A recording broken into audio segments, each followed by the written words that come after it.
Hey, what's up, everybody? Welcome back to Tech Help, guys. So for today's video, I'm going to show you how to change the URL of your WordPress website. So very quickly, here we are on the main dashboard.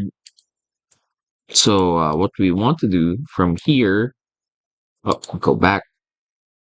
There we go. So we are on the main dashboard of our account. Scroll down here on the left side of the screen, go to settings, click on general.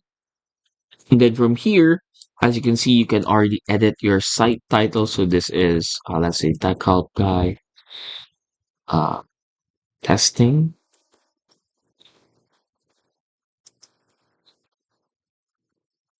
There we go.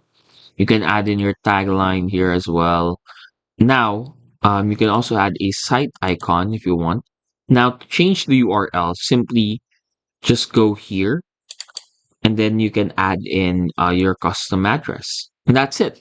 Hopefully, we were able to help you out on this. If we did, please do hit, of course, the like and subscribe button and follow us for more videos only here on Tech Help Guy.